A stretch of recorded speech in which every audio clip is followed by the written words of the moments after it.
본문을 전하고 있는 누가는 역사가의 관점에서 누가복음과 사도행전을 오늘 우리에게 전하고 있습니다. 그래서 누가는 예수님 탄생 사건에 대한 역사적 배경을 이렇게 표현하고 있죠. 그때에 가이사 아구스도가 영을 내려 다 호적하라 하였으니 라고 이렇게 소개하고 있습니다. 하여서 모든 사람들이 각각 고향으로 돌아가 인구조사에 응했고, 바로 그 와중에 로마 제국의 동쪽 변방의 한 식민지 유다 땅 베들레헴에서 한 아기가 태어났다는 것입니다. 그런데 바로 그때 그 지역에서 양을 치던 목자들에게 천사가 나타나서 보라, 내가 온 백성에게 미칠 큰 기쁨의 좋은 소식을 너희에게 전하노라. 오늘 다윗의 동네에 너희를 위하여 구주가 나셨으니 곧 그리스도 주시니라. 너희가 가서 강보에 쌓여 구유에 누워있는 아기를 보리니 이것이 너희에게 표적이니라. 우리는 여기서 표적이라는 낱말에 주목하게 됩니다. 이 천사는 강보에 쌓여 구유에 누워있는 아기가 있을 것이고, 바로 그 아기가 온 백성을 위한 메시아, 즉 구세주라는 것입니다. 오늘 본문에서 구세주의 표적이 되는 이 구유라는 낱말이 3번에 걸쳐서 등장하는데, 그 이유는 구유에 누워있는 그 아기가 바로 즉 메시아, 구세주라는 증거를 확인해 주기 때문입니다. 그러면 왜 누가는 이처럼 구유에 누인 아기가 메시아라고 강조하고 있을까요? 그것은 바로 이 세상의 왕 가이사 아구스도와 극명한 대비를 염두한 묘사라고 볼 수 있을 것입니다. 그리고 이 아기가 누구인지 처음 알게 된 사람들은 바로 목자들이었습니다. 즉, 이 목자들은 백성을 대표하는 사람들로서 구유에 누인 아기야말로 더할 나위 없이 알맞은 메시아의 표적이었기 때문이고, 또한 그 아기는 그 목자들이 어떤 메시아를 열망하고 있는지 나타내고 있기 때문일 것입니다. 그러므로 구유에 누인 아기는 앞으로 그 아기의 신분과 사명을 가리키는 표징이라고 볼 수 있습니다. 어쨌든 목자들은 들판에서 양을 치다가 천사로부터 구유에 누인 바로 그 아이가 메시아라는 소식을 비밀리에 접합니다. 그리고 그들은 직접 베들레헴에 가서 그 아기를 찾았고, 그 부모에게 천사가 전한 말을 증언해 줍니다. 마리아와 요셉은 전혀 뜻밖의 사람들에게서 들은 그 증언을 통해 자기들만의 비밀로 간직했던 이 아기에 대한 또 다른 증거를 얻게 되었던 것입니다. 그래서 오늘 본문에 보면 마리아는 이 모든 말을 마음에 새기어 생각하니라 이렇게 전하고 있습니다. 이것은 매우 사적인 이야기면서 또 동시에 가장 폭발력 있는 소식이 이처럼 비밀스럽게 전달되고 확인되는 과정을 보면 왕의 왕이신 구세주의 탄생이 이 세상을 지금 지배하고 있는 로마 제국의 왕과 얼마나 다른지 보여주고 있습니다. 즉 누가는 본문의 첫 구절, 그때에 가이사 아구스도가 영을 내려 천하로 다 호적하라 하였으니 라는 구절이 암시하고 있는 내용과 7절, 첫 아들을 강보로 싸서 구유에 누였으니 이는 여관에 있을 곳이 없음이러라는 구절이 얼마나 극명한 대조를 이루고 있는지 보여주려 했음을 알 수 있습니다. 자, 그러면 어떤 내용의 어떤 대조였을까요? 누가는 이 구유에 누인 아기의 탄생을 이야기하면서 저 멀리에 있는 세상, 당시 이 세상을 지배하고 있던 로마 제국에서 그 권력의 정점에 있는 아우구스투스 황제를 언급하고 있습니다. 이 아우구스투스 황제는 본래 율리우스 케샤르라는 이 사람의 양자였는데, 이게 지금 그 이전에 로마의 지도자였다고 볼 수 있죠. 그는 피비린내 나는 권력 투쟁을 통해 정적을 모두 제압한 뒤 로마 제국의 통치자가 됩니다. 그의 마지막 정적이 그 유명한 안토니우스였습니다.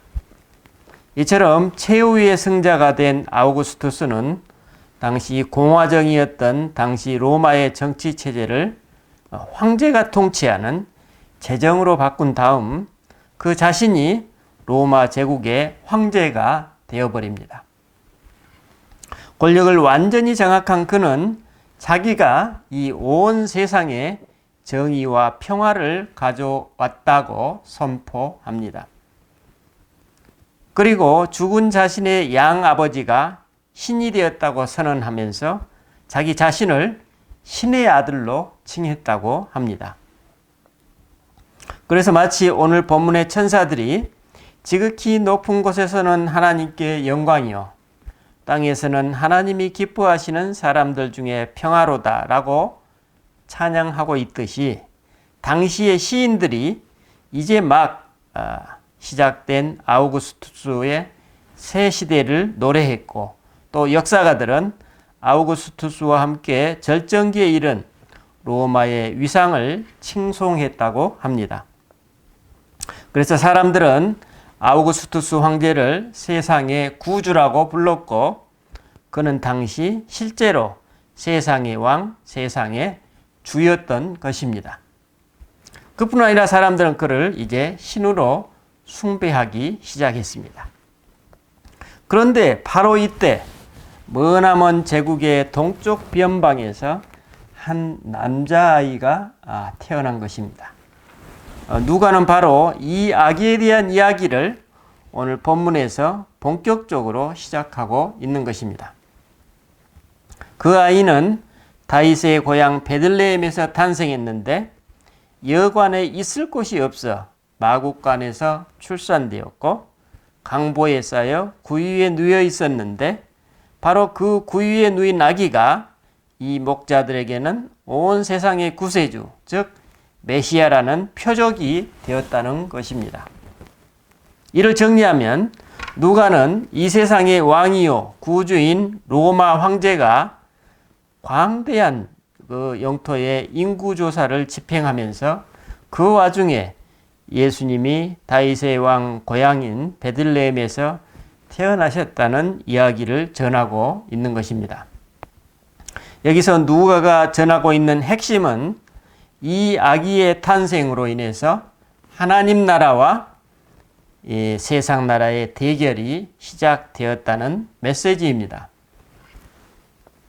즉, 눈에 보이는 강력한 권력을 가진 세상 나라의 왕 가이사 아구스토와 이에 대비되는 너무나도 연약하고 왜소하고 취약해 보이는 감추어진 하나님 나라의 왕을 대비시키고 있습니다. 본 누가복음에 이어지는 사도행전의 내용이 바로 이 세상 나라와 하나님 나라의 대결을 통해 그리스도께서 어떻게 점차로 당신의 왕국으로 친히 들어오시는지 보여주고 있습니다. 우리는 여기서 본문을 전하고 있는 누가가 AD 60년경에 얼마나 원대한 포부와 깊은 신앙심으로 이 복음서를 전하고 있는지 짐작할 수 있습니다. 우리는 여기서 예수님이 당신의 나라를 로마 제국의 심장부까지 차지하시기까지의 과정처럼 우리 자신의 아기 예수를 내 존재와 삶 속에서 탄생시키기까지의 영적 여정을 생각해 볼 수 있을 것입니다. 이런 맥락에서 우리는 본문의 몇 개의 구절을 통해 우리 신앙인의 삶과 그에 따른 영적 의미를 유추해 볼 수 있습니다. 첫째로 우리 안에서 아기 예수를 낳기까지 우리는 이따금씩 삶의 무기력을 경험하게 됩니다. 본문 1절에 보면 가이사 아구스토가 영을 내려 천하로 다 호적하라고 했다고 합니다. 그래서 모든 사람이 호적하러 각각 고향으로 돌아갔다고 증언하고 있습니다. 우리는 이 구절을 접하면서 절대 권력의 강제력과 그에 대비되는 힘없는 백성들의 말할 수 없는 무력감을 느낄 수 있습니다. 이 시기에 마침 임신 중이었던 마리아는 장거리 여행 자체가 무리였죠. 오늘 교통수단이 아주 낙후된 고대 시대에 임신 중인 여인이 장거리 여행한다는 것은 어때요? 너무나 무리되는 것이었죠.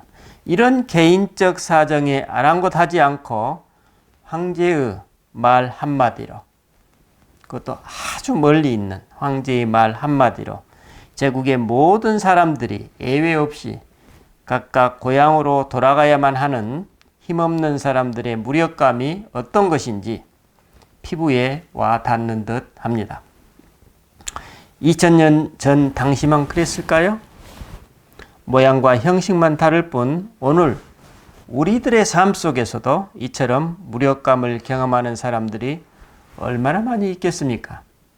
우리 가까운 신뢰로 얼마 전에 아프간 난민을 볼 수가 있겠죠. 두 번째로 우리는 삶의 여정 중 불가피하게도 다른 사람들의 오해를 받는 경우가 있습니다.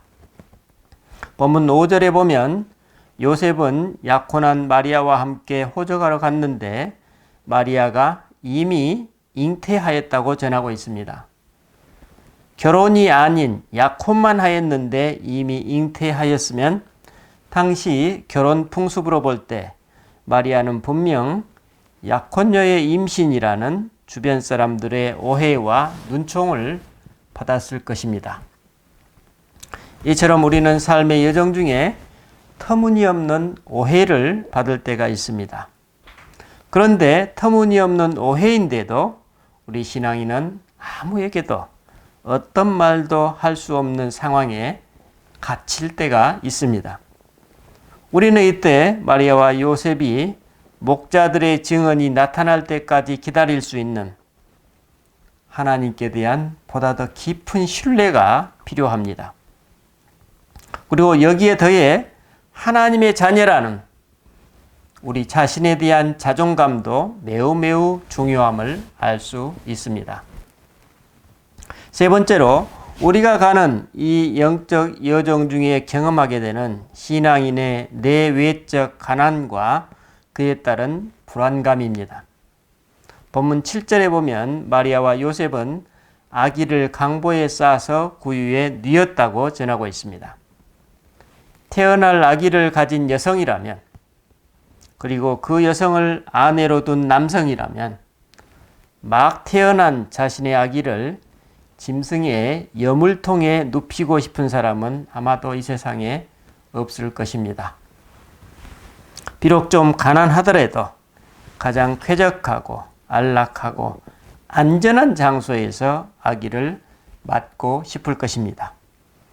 마음 편히 누울 곳도 없었던 이 부부는 그들의 이 가난과 그에 따른 박탈감을 어떻게 처리했을까요?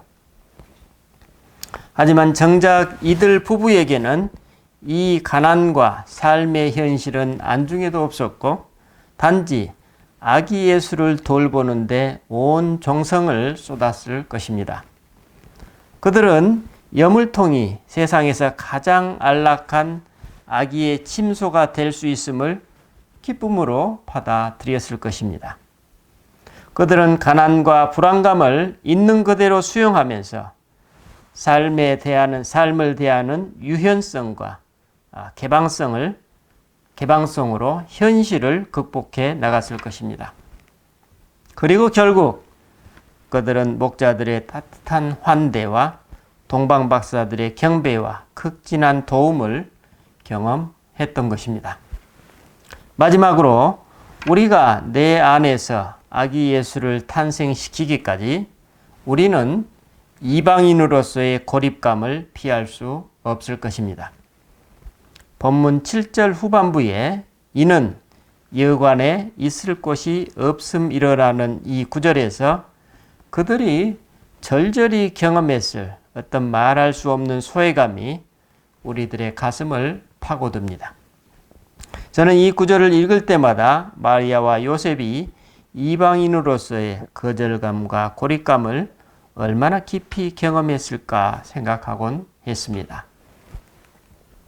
요셉은 한시가 급한 마리아의 사정을 여관 주인들에게 얘기하면서 얼마나 간절한 마음으로 도움을 구했을까요?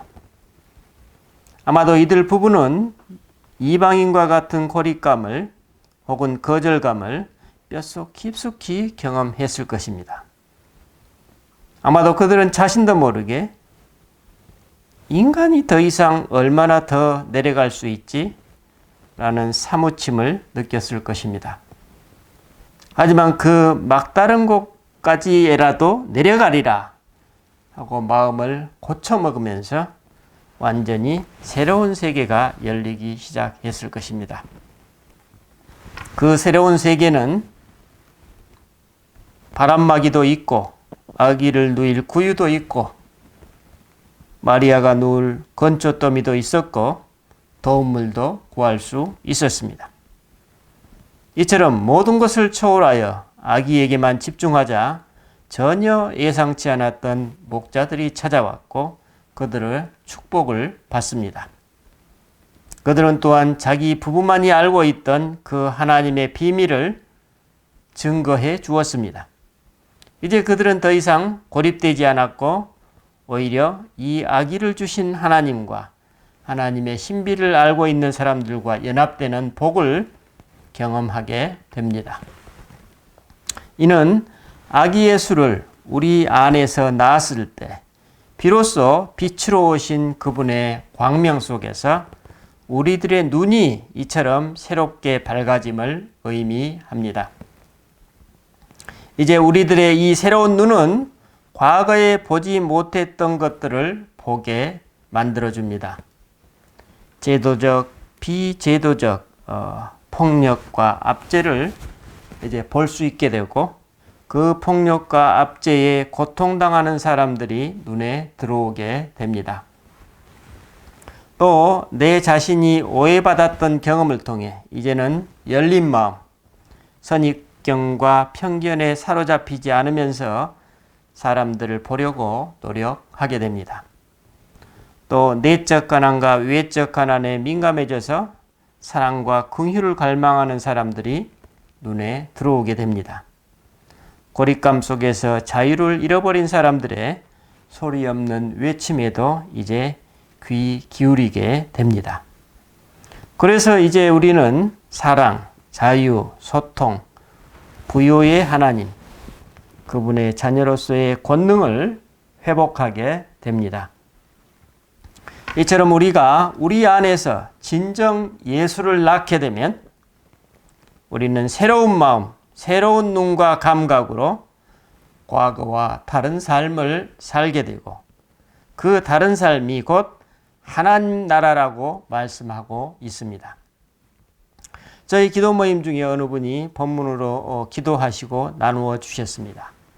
그 중에 저희 귀에 확 들어오는 부분이 있었는데 마리아와 요셉이 여관방을 구하는데 이는 여관에 있을 곳이 없음이러라 라는 이 대목에서 그분이 말씀하셨습니다. 지금 쓰고 있는 아무 방이라도 비워서 내주고 싶은 그런 마음을 느끼셨다는 것입니다. 그런데 우리는 아직도 이는 여관에 있을 곳이 없음이러라는 암흑의 세상을 살고 있음을 깨닫게 되었다고 말씀하셨습니다. 참으로 통절한 마음을 나누셔서 그분의 그 말씀이 제 가슴 속에 깊은 울림이 되었습니다. 여러분, 바로 그런 삶을 살다 간 신앙의 선진들에 의해서 기독교는 이 세상의 왕국 로마를 어떤 강요나 강압도 없이 완전히 지배해 버렸습니다. 본문의 가이사 아구스토는 나사렛 예수에 대해서 들어보지도 못했으나 한 세기가 채 못 되어 로마에 있는 그의 후계자들은 예수님의 이야기를 듣게 되었고 또 박해하기 시작했습니다. 그리고 300년이 못 되어서 그 로마 제국의 황제가 기독교를 국교화했고 그 자신도 그리스도인이 되었습니다. 오늘 본문에서 누가는 기독교가 이제 막 로마 제국의 선교를 시작하게 되는 시기에 본문에 이 소식을 전하면서 우리들의 가슴에 질문하고 있습니다. 여러분은 어느 왕이 진정 이 세상의 구주라고 생각하십니까? 그리고 여러분은 어느 왕이 하늘에는 영광이요 땅에는 평화를 가져왔다고 칭송받아야 한다고 생각하십니까? 오늘 이 질문이 우리들 앞에 놓여 있습니다. 기도하십시다.